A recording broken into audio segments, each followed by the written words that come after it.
Chapter 3, American Landing. All we heard were the roar and scrapping of tanks and bulldozers clearing the roadways. Before long, a temporary bridge was built over the Tuliahan River that runs through our town. Then we saw a convoy of trucks, called 6x6, loaded with American soldiers. This was the first time for me to see an American. I could not figure out what they were chewing. I had never seen chewing gum before. Then they set up camp in the town park. It consisted of several tents complete with a dining hall and sleeping areas with portable cots. They also built portable showers and bathrooms.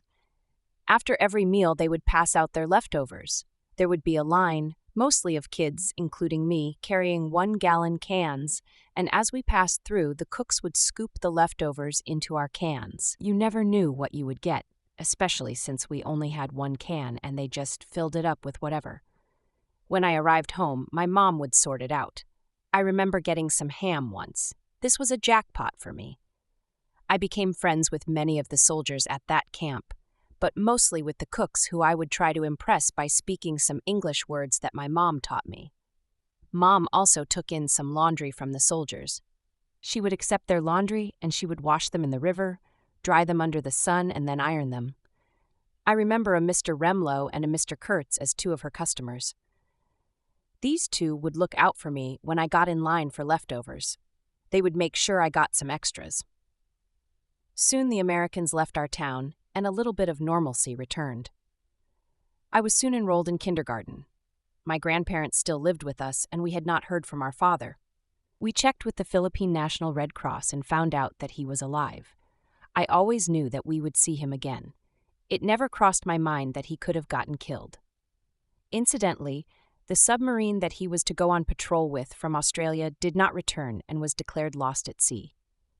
I guess my godfather, Brigito Tamayo, who advised him not to volunteer, saved his life. I was told that during my baptismal, my Ninong godfather brought with him his fiancée, Petronila Pimentel, from the city of Olongapo province of Zambales.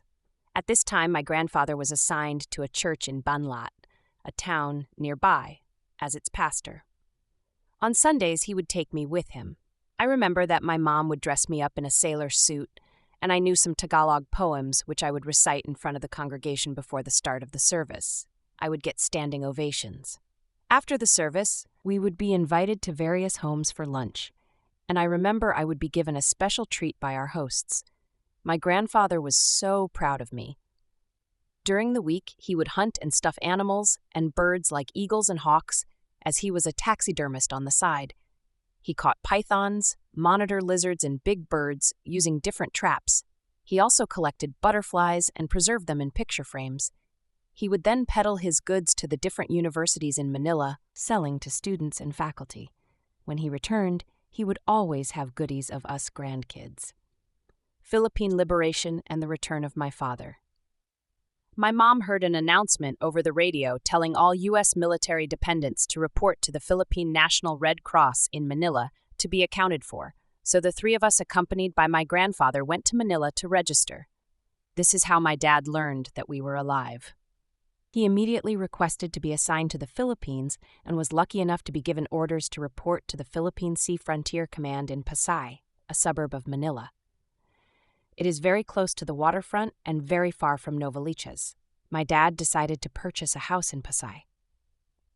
He found a new house next to his uncle, Quintin Ramil, who lived with his family at Libertad, Pasay. Our house was behind the City Pie Bakery on F.B. Harrison Street, between Concepcion Street and Salud Street. It was just a few blocks from the base. My mom and my sister, Norma, joined him and lived there.